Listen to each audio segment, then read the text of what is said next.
El mensaje de hoy va a ser un mensaje fresquecito. Créeme que te digo, cuando te digo fresquecito, está acabadito de salir del horno. Este pan está acabadito de salir del horno. Esta mañana estoy orando a las 4:30 de la mañana, estoy viendo el mensaje y decidí que el mensaje que iba a predicar hoy lo voy a predicar el domingo que viene. El mensaje que voy a predicar hoy, lo voy a predicar el domingo que viene. Así que este mensaje es fresquecito, está bien así. Así que en el día de hoy reciba esta palabra. ¿Por qué lo decidí predicar el domingo que viene? Ya usted verá, porque con eso voy a estar concluyendo. Amén. Dice la palabra del Señor y acompáñame muy rápido al libro de Deuteronomio. Deuteronomio, el capítulo 8, el verso 1. No es el verso base, ¿verdad?, de la serie de mensajes, pero es uno de los versos que comenzamos a establecer algunas ideas la semana pasada. Cuando comenzamos a hablar de ese verso 8, de ese mismo capítulo, ese verso 9, refiriéndose que ese lugar era un lugar donde no comerías pan con escasez, donde no escasearía el pan, ¿verdad? Dijimos que ese lugar era la tierra prometida por Dios, es un lugar prometido por Dios, es un lugar donde nosotros debemos aspirar a estar. Si hemos visto los devocionales, algunas de las cosas que tocábamos la semana pasada, el hecho de que ese lugar lo tendremos que conquistar, ese lugar lo tendremos que trabajar, ese lugar tendremos que mantener ese lugar, ¿verdad? Y ese lugar, siendo uno prometido por Dios, había una promesa de parte de Dios para él. Y dice el libro de Deuteronomio, ese capítulo 8, verso 1, y cuidaréis por poner por obra todo mandamiento que yo ordeno hoy. Si sigues la palabra de Dios, si vives por la palabra de Dios, entonces se manifiesta ciertas acciones que tendrás que hacer en esa tierra y se manifestará todo lo prometido por Dios y descrito en ese capítulo de esa tierra.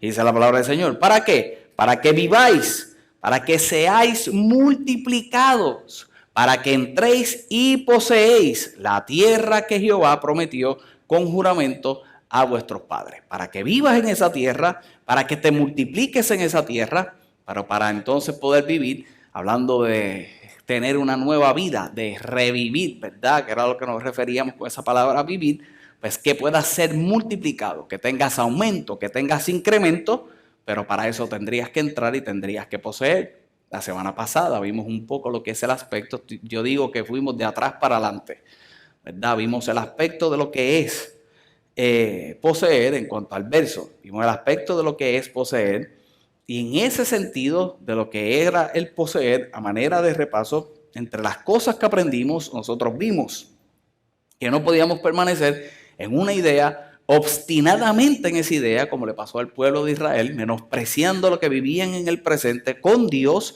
añorando lo que habían vivido en el pasado y dejando de tener una expectativa en el futuro. ¿Y a cuántos de nosotros nos puede pasar? Y nos pasa en lo que es el servicio a Dios, ¿verdad? Yo digo que a veces esto se convierte en una montaña rusa. Hoy estoy aquí y yo me siento en victoria y hoy yo creo que Dios puede hacer todas las cosas en mi vida y de repente, ya sea emocionalmente hablando, mentalmente hablando, las situaciones de la vida, todo lo que nosotros pasamos, y entonces caigo.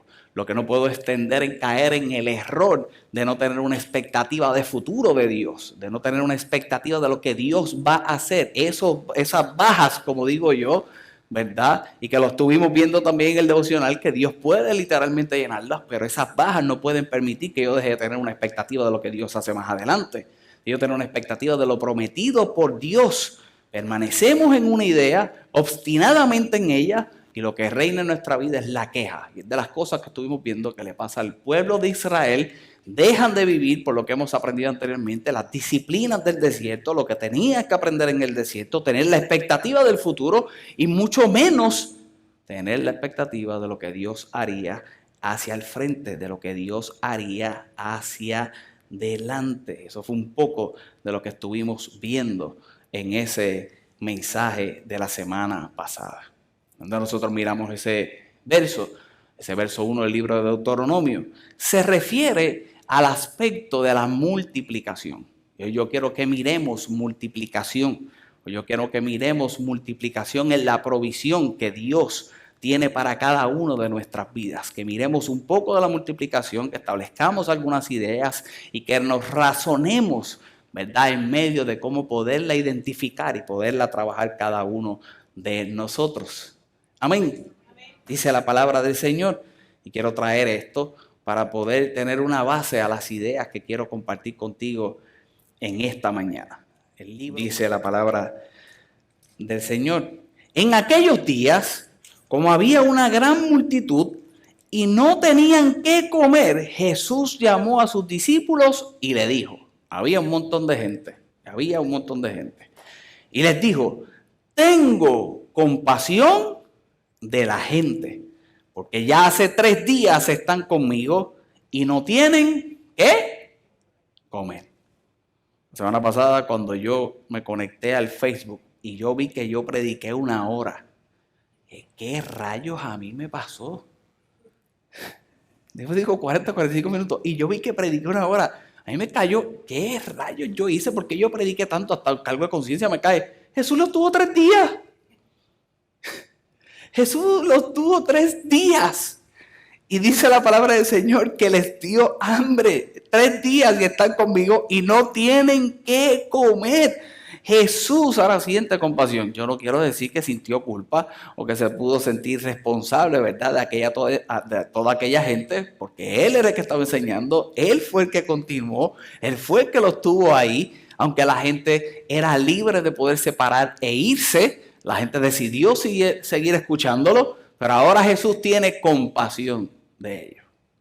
Jesús tiene compasión de ellos. Y es importante resaltar que esa compasión se refiere a un sentimiento, se refiere, por decirlo así, que surge en el interior. Cuando nosotros miramos esa traducción del original de esa palabra compasión, se refiere a que venía de las entrañas, de muy dentro de Jesús. Ahora sentía compasión por esta gente, porque no tenían qué comer. Y dice la palabra del Señor en el verso 3. Y si los enviare en ayuna a sus casas, se desmayarán en el camino. Pues algunos de ellos han venido de lejos. Verso 4. Y sus discípulos respondieron, ¿de dónde podrá alguien saciar de pan a estos? ¿Aquí en dónde? En el desierto. Ahora los discípulos preguntan, ¿y de dónde le llenamos las barriguitas a toda esta gente? Jesús siente compasión porque no tienen que comer. Y entonces, ahora, sus discípulos, sabiendo que tienen cierta responsabilidad dentro de lo que está sucediendo en aquel momento, lo que se preguntan es, ¿en dónde podrían saciar de pan a estos aquí en el desierto? Esa palabra saciar, yo quiero que la tengas en memoria lo que te voy a decir, porque sí lo voy a utilizar también en el mensaje de la semana que viene. Pero cuando se refiere esa palabra saciar, muchas veces a lo que se está estableciendo, escucha bien, es a una abundancia y mezclas de muchas cosas de poca sustancia. En otras palabras, lo que los discípulos le están diciendo a Jesús es, pues ¿cómo le llenamos la barriguita a esta gente? Como que para salir del paso. ¿Cómo los hartamos? Porque literalmente significa artera. Como en puertorriqueño, altera. Pero ¿cómo te hartas? ¿Cómo te jaltas de muchas cosas? Y mezclan muchas cosas, pero esas muchas cosas no tienen sustancia. La semana pasada hablamos de cómo identificar lo que nos satisface. La mayoría de la gente vive satisfecha por muchas cosas que no tienen sustancia. Y ahora los discípulos, la pregunta que le hacen a Jesús es cómo le llenamos la barriguita en el desierto y cumplimos. Jesús siente compasión desde el interior, Tiene ese sentimiento de compasión, tiene ese sentimiento desde sus entrañas que tiene que suplir una necesidad. A los discípulos lo miran, como llenemos el estómago para salir de esto. Dice el verso 4, y sus discípulos respondieron: ¿dónde podrá alguien saciar de pan a estos en el desierto? Él les preguntó: ¿cuántos panes tenéis? Y ellos dijeron: 7. Entonces mandó a la multitud que se recostase en tierra, y tomando los 7 panes, habiendo dado gracias, los partió y dio a sus discípulos para que los pusiesen delante, y los pusieron delante de la multitud. Como un punto de aparte, te digo que no hay forma de disfrutar de la provisión de Dios si no es en descanso. Si hay una de las cosas que Dios quiere que a tú recibir su provisión puedas tener en tu vida, es descanso. Tú tienes hambre, Él la suple, y Él lo que quiere es que cuando la supla, tú descanses, estés tranquilo, confía en Dios. Esto va a pasar. Esta gente no se había quejado. Esta gente todavía no había hablado. Jesús parece que terminaría su sermón, los iba a enviar a sus casas y no los quería enviar sin comer porque quizás de camino podían pasar tragedias que se podían evitar. ¿Cómo se podían evitar? Él definitivamente supliendo la necesidad espiritual, pero también podía suplir la necesidad física de esta gente. ¿Cierto? Pero aún así, cuando va a accionar en cuanto a suplir la necesidad, hace 2 cosas. A la gente le dice: usted puede descansar en mí. Y lo recuesta. Siéntense. Hacemos un grupito. Y a los discípulos que yo digo que vivían en un constante aprendizaje de Jesús, tenían que vivir un constante aprendizaje de Jesús, como quiera los puso a repartir el pan. Si piensas que no vas a hacer nada, no, todo lo contrario, vas a hacer. Tú repartes el pan. Esta gente descansó, esta gente tuvo provisión y los discípulos tuvieron que accionar. Los discípulos tuvieron como quiera que hacer y lo pusieron delante de la multitud, dice el verso 7. Y tenían también unos pocos pececillos y los bendijo y mandó que también los pusiesen delante. Y comieron y se saciaron. Y mira esto, y recogieron los pedazos que habían sobrado. ¿Cuánto? 7 canastas. Eran los que comieron como 4,000 y los despidió. Y luego, entrando en la barca, sus discípulos, vino la región de Dalmanuta. Dicho eso, miremos lo que dice Juan, el capítulo 6. ¿Viste la provisión de los 4,000? Y vamos a regresar a ese libro de Marcos, el capítulo 8. Vamos a regresar ahí. Ahora vamos a Juan, el capítulo 6. Esta es la alimentación de los 5,000, dice la palabra del Señor. Después de esto, Jesús se fue al otro lado del mar de Galilea de Tiberias. Y le siguió una gran multitud, porque veía las señales que hacía en los enfermos. Otra palabra muy importante y que la voy a estar tocando en detalle el mensaje de la semana que viene. Después de esto, Jesús al otro lado del mar de Galilea de Tiberias, y le seguía una gran multitud porque veía las señales que hacía en los enfermos. Entonces subió Jesús a un monte y se sentó allí con sus discípulos. Y él estaba cerca de la Pascua, la fiesta de los judíos. Cuando alzó Jesús sus ojos y vio que había venido a él gran multitud, dijo a Felipe: ¿de dónde compraremos pan para que estos coman? Pero esto decía, ¿para qué? Para probarle, porque él sabía qué había de hacer. Esa palabra probarle es una palabra muy curiosa, porque lo que se está refiriendo es que iba a entrar en una evaluación por lo vivido, por la experiencia vivida. Era una evaluación por la experiencia vivida. Y que por esa evaluación de esa experiencia vivida, ahora se pudiera realizar en la vida de estos discípulos una disciplina. Una vez más, ¿a dónde Felipe? Y le dice a los discípulos, a Felipe le dice a los discípulos: ¿dónde compraremos pan? Le dice a Felipe: ¿dónde compraremos pan para que estos coman? Pero esto decía para probarle a sus discípulos toda la experiencia, lo que habían vivido. Y por esa experiencia que habían vivido, había unas disciplinas que se tenían que haber aprendido y por ellas debían de actuar. Los discípulos no hicieron así. Los discípulos no vivieron así. Entonces dice la palabra del Señor, y Felipe respondió, 200 denarios de pan no bastaría para que cada uno de ellos tomase un poco.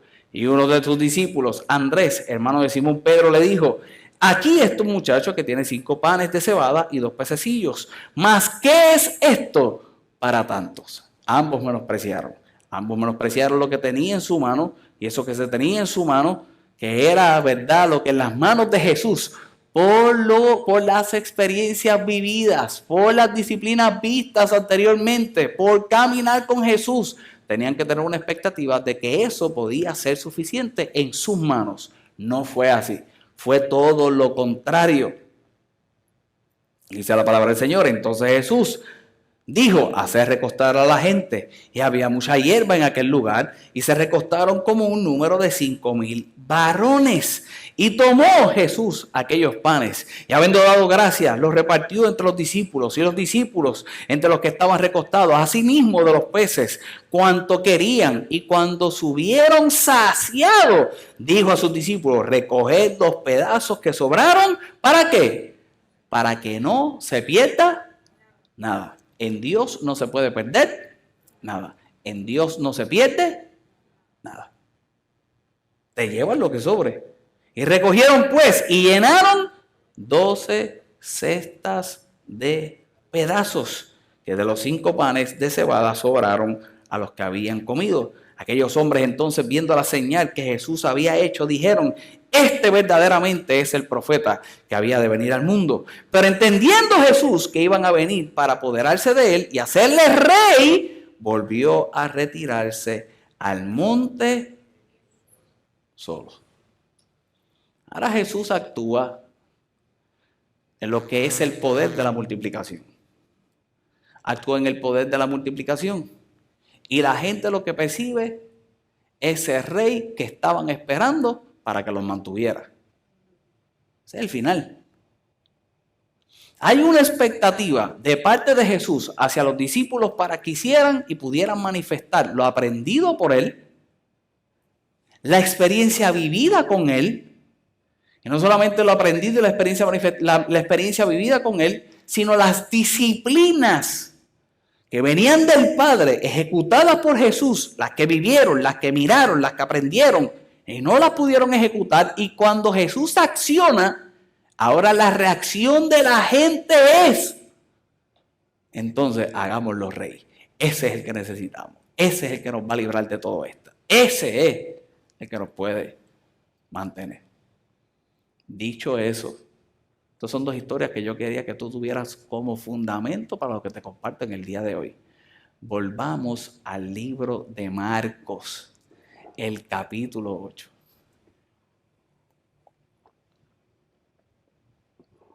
Se multiplicaron 4,000 y sobró.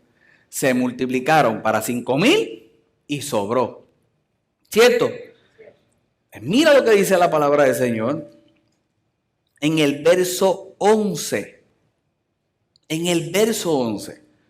Y quizás de esto vamos a estar abundando un poco la semana que viene. Dice el título de sus Biblias, la demanda de una señal. Después de los primeros versos que leímos, de la alimentación de los 4,000, ahora dice la palabra del Señor, que vinieron entonces los fariseos y comenzaron a discutir con él, pidiéndole señal del cielo para tentarle.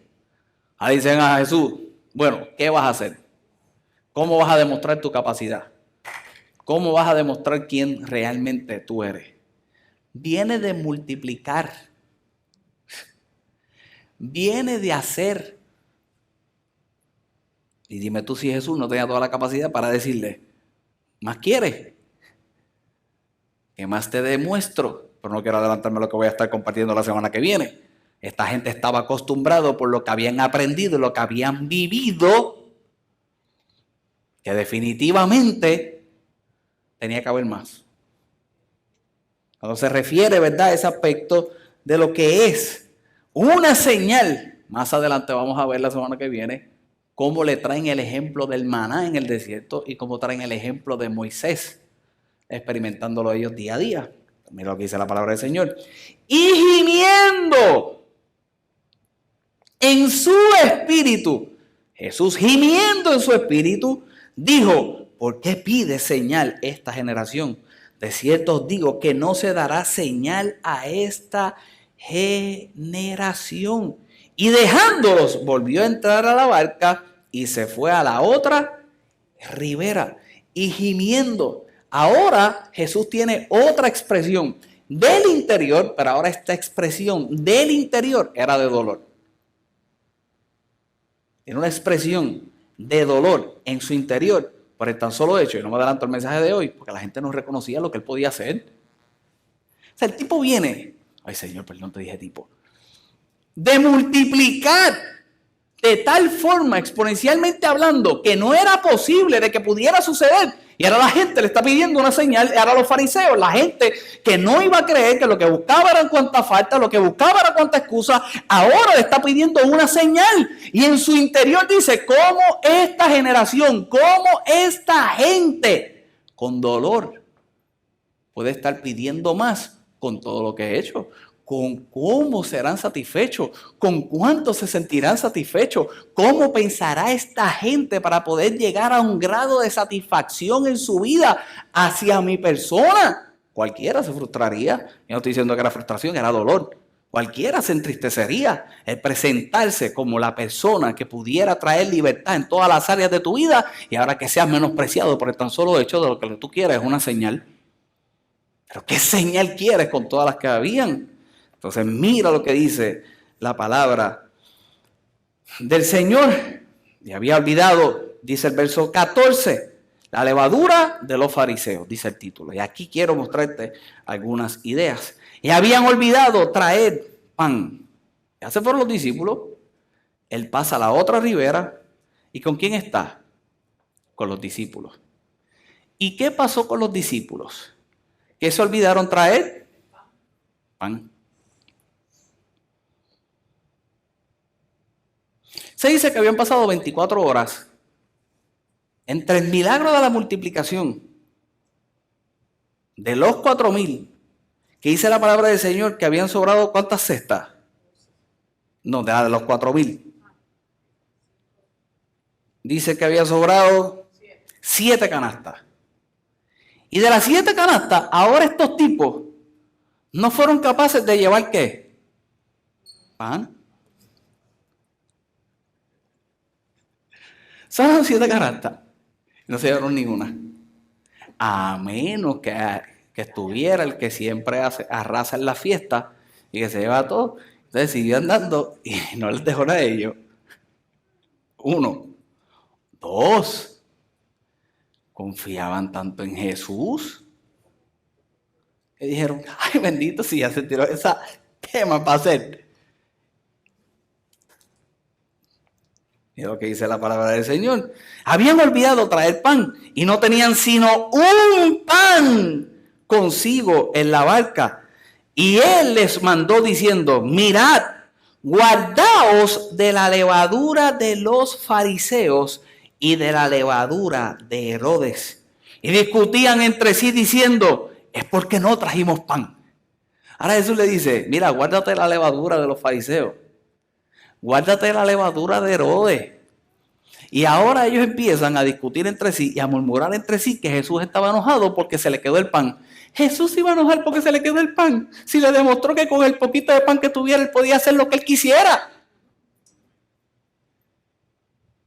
Ahora estos hombres que vivían en una continua enseñanza de parte de Jesús y que siempre pronunciar estas palabras porque tendrían que darle continuidad a lo que Jesús había comenzado a hacer, ponen en tela de juicio toda la capacidad realmente de lo que era Dios. Cuando la palabra del Señor se refiere a la levadura de los fariseos, se está refiriendo a la doctrina y a la forma de proceder de esta gente. En otras palabras, tú vienes de ver una gran señal, tú vienes de ver lo que yo soy capaz de hacer, tú vienes de ver todo eso y ahora tú no eres quien de dignarte, de quizás tener lo que te toca tener, de quizás hacer lo que te toca hacer y vienes aquí sin pan. ¿Por qué razón? ¿Necesitan más señales? ¿Por qué razón vas a seguir creando una dependencia de mí? No vivas por la levadura de los fariseos. Era la forma de proceder, era la forma de ellos caminar. Dice la palabra del Señor en el libro de Lucas, el capítulo 12, el verso 1, que se refiere a la levadura de los fariseos como una hipocresía. Y ahora le dice Jesús a sus discípulos, no sean tan hipócritas como los fariseos.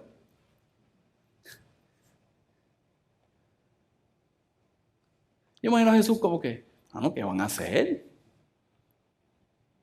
La levadura fermenta la masa. Y cuando la levadura fermenta la masa, hace tomar un volumen a esa masa que no es real. Y así vivían los fariseos, por la mera apariencia. Así oraban los fariseos. Así eran piadosos los fariseos, por lo externo, para ser reconocidos por fuera, para que la gente pensara que ellos eran como eran. Y ahora Jesús le está diciendo, no vivas como esta gente, no vivas como esta gente.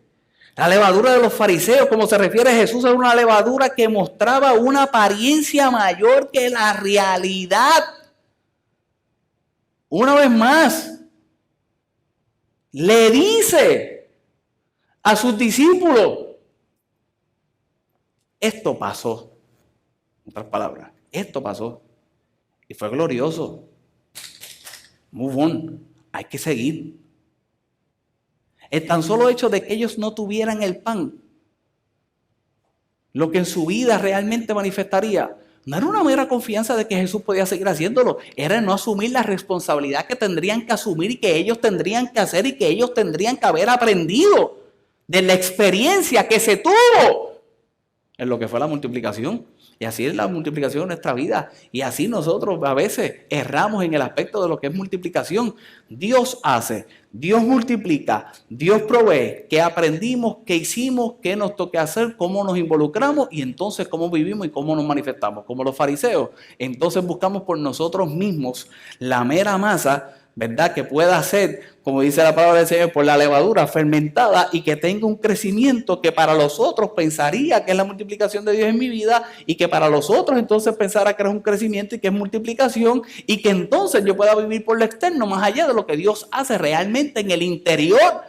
Si algo nosotros tenemos que estar conscientes en nuestra vida a la hora de experimentar multiplicación es lo que a nosotros nos tiene que hacer responsables, lo que nosotros tenemos que hacer, lo que nosotros realmente hemos aprendido para ejecutar por ello, que proviene directamente de Jesús. Y estos hombres fallaron en eso. Estos hombres, al no tener lo que tenían que tener en aquel momento, más allá de demostrar una confianza de que Jesús podía seguir haciéndolo, fue no asumir la responsabilidad de lo que tendrían que hacer y estaban actuando literalmente como los que vivían en aquel tiempo, que profesaban que servían a Dios. De una mera apariencia.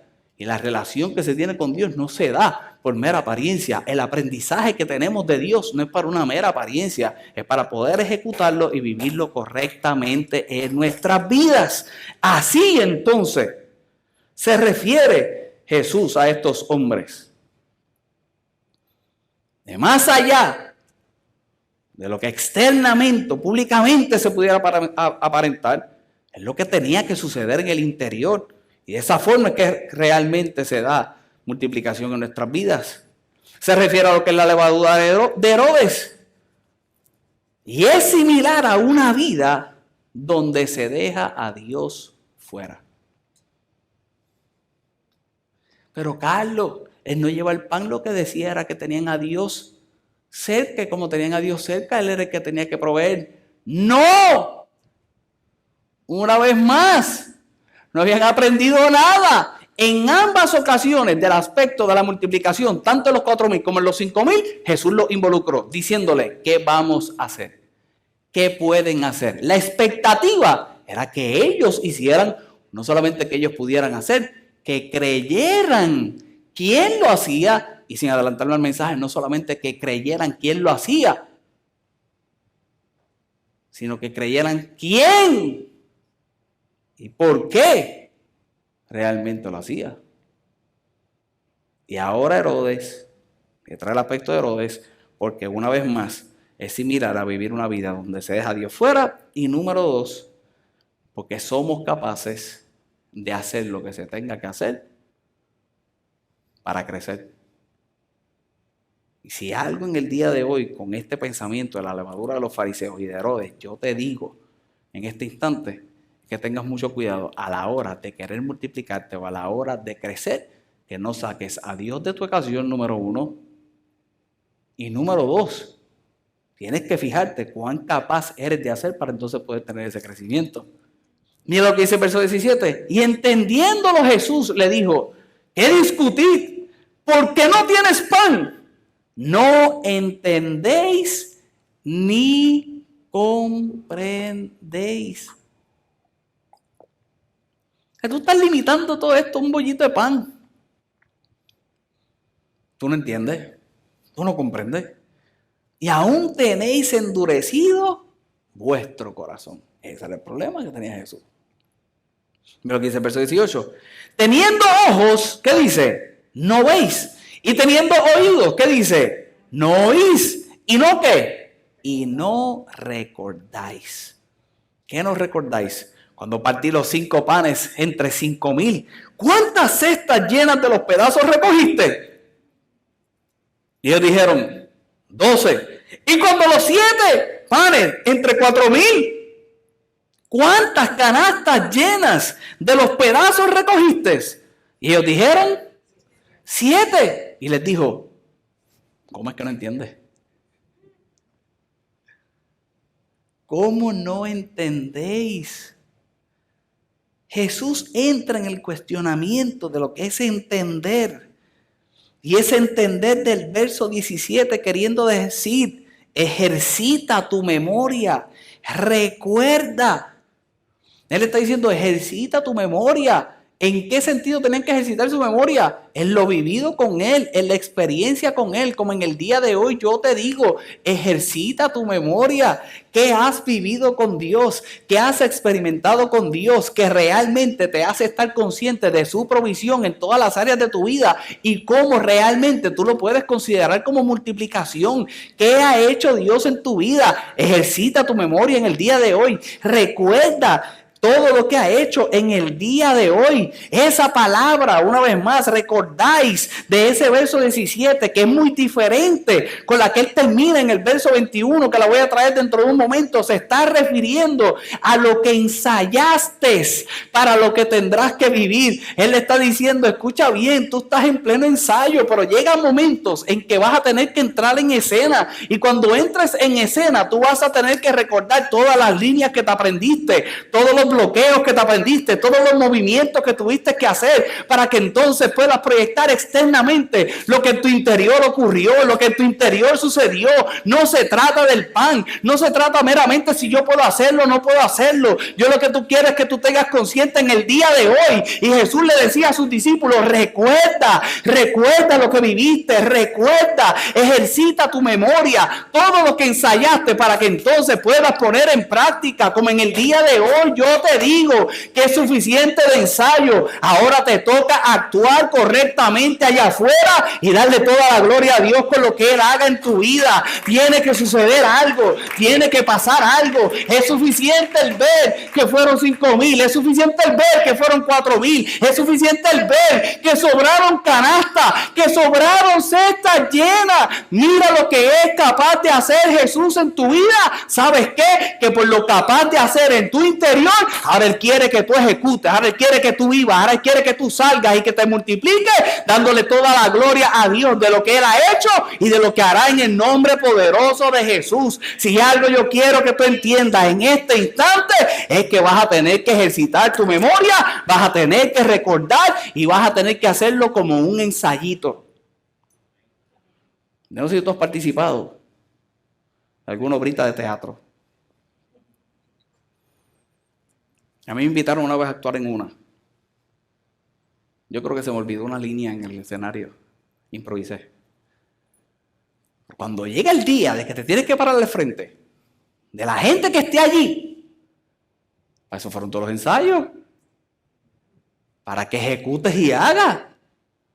para que ejecutes y vivas.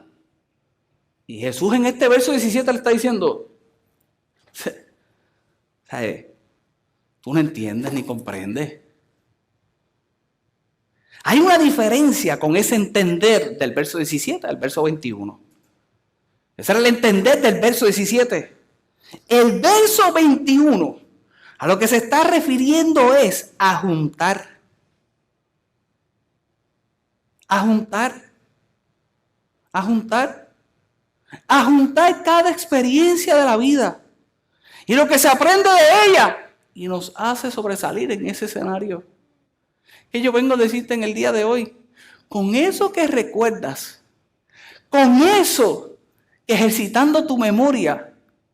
Tú puedes reconocer que fue Dios el que multiplicó, el que hizo crecer, el que estuvo de vez en cuando en nuestra vida. Vamos a tener que juntar esta experiencia aquí, juntar esta experiencia acá, juntar esta experiencia aquí. Eso fue como cuando hiciste aquella oración que celebraste y ya ni te acuerdas. Vas a tener que acordarte de aquella oración que hiciste, que Dios contestó, que te emocionaste, que disfrutaste, que gozaste. Y que en el día de hoy quizás no recuerdes, Dios te está diciendo, haz memoria de aquello y júntala. ¿Júntala con qué? Con esta otra experiencia que pasó hace 5 años atrás y que tuviste que estuvo. Ahora júntala y junta esta y junta la otra y mira todo lo que Dios es capaz de hacer en tu vida. ¿Por qué razón? Para que sepas quién es Dios en tu vida. Para que entiendas 2 cosas que son con las que concluyo en el día de hoy. Número 1, para que entiendas lo que representa Jesús en tu vida. Para que entiendas lo que yo predicaré la semana que viene, quién es el pan de vida. Cuando miras versos más adelante, ese verso 27 dice, salieron Jesús y sus discípulos por la aldea de Cesarea de Filipo y en el camino preguntó a sus discípulos diciéndoles, ¿quién dice los hombres que yo soy? Ellos respondieron, unos Juan el Bautista, otros Elías y otros algunos de los profetas. El verso 29 dice la palabra del Señor, entonces Él les dijo, ¿y vosotros quién dicen que yo soy? Y respondiendo Pedro le dijo, tú eres el Cristo, tú eres el Cristo. Pero Él les mandó que no dijesen esto de Él a ninguno. Pasa la alimentación de los 4,000. Viene la advertencia de los fariseos. Viene la advertencia de Herodes. Viene el conflicto de lo que fue la señal. Y luego de que hay una advertencia de recordar, ahora Jesús se sienta con estos hombres y le dice, ¿quién dice los hombres que yo soy? Fácil es contestar lo que dicen los hombres, quién es. Pero luego de que ellos dan la contestación de lo que dicen los hombres, ahora es que viene la experiencia personal que debiste tener, que debiste recordar y que debiste juntar para poder tener la respuesta correcta. Y ahora te pregunto en el día de hoy, si se te preguntase quién es Él en tu vida, ¿tendrías la respuesta correcta?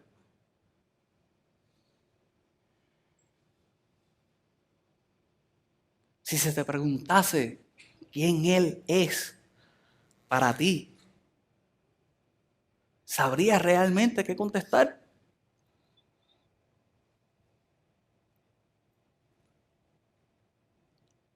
Yo quiero que tengas en justa perspectiva una cosa, con esta cierro. Es que entre medio de recordar y el reconocer, hubo una historia muy interesante.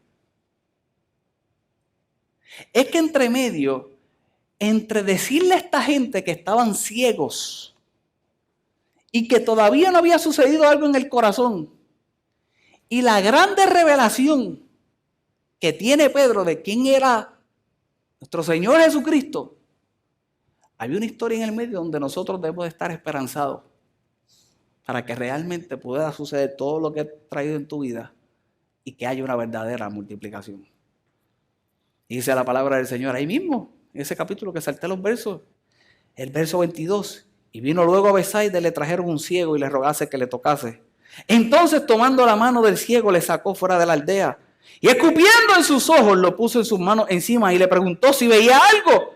Él mirando dijo: veo los hombres como árboles, pero los veo que andan. Luego le puso otra vez las manos sobre los ojos y le hizo que mirase. Y fue restablecido y vio de lejos y claramente a todos. Y lo envió a su casa diciendo: no entréis en la aldea y no le digas a nadie en la aldea.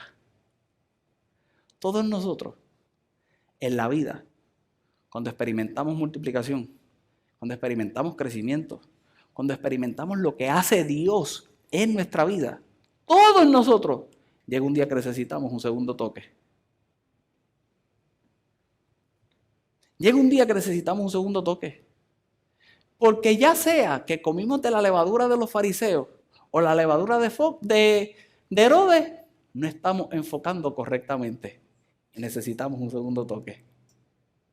Ya sea porque lo que consideramos fue solamente aquel pedacito de pan y ahora confío tanto en Jesús y confío tanto en Dios que dejo de hacer, que pierdo el enfoque y necesito un segundo toque. ¿Y qué yo le pido a Dios en el día de hoy? Es que tú tengas tu segundo toque. Porque todos los que estamos aquí, y yo puedo decir que estoy seguro, todos los que estamos aquí, si recordamos y juntamos los pedazos, reconocemos una alimentación de los 4,000 y reconocemos una alimentación de los 5,000. Todos los que estamos aquí, un día le atribuimos todo eso a Jesús y a Dios en nuestra vida. La pregunta es, cuando llega el día del desenfoque, ¿eres capaz de pedirle a Dios un segundo toque para seguir reconociendo que Jesucristo es el Señor y el Salvador de tu vida y que sin Él no hay nada? De eso se trata multiplicación. Es que cuando vas creciendo, es que cuando vas obteniendo, es que cuando aquí y ahora te vas desarrollando y Dios puede hacer todas las cosas que puede hacer en tu vida, tú eres capaz de reconocer todo el tiempo y tú puedes ver, no borrosamente, tú puedes ver claramente quién ha sido el que ha funcionado realmente a través de ti en tu vida, que entonces experimentas multiplicación, que entonces vives en multiplicación y que entonces realmente puedes tener una expectativa de lo que va en el futuro y todo lo prometido para ti que se tiene que manifestar. Es entonces que no hay escasez de pan, es entonces que no falta nada y no falta nada y no hay escasez de pan, y yo reconozco solamente cuando entonces puedo realizar lo que hablaremos el domingo que viene, lo que es el pan de vida en mi vida. Dale un aplauso al Señor y ponte de pie.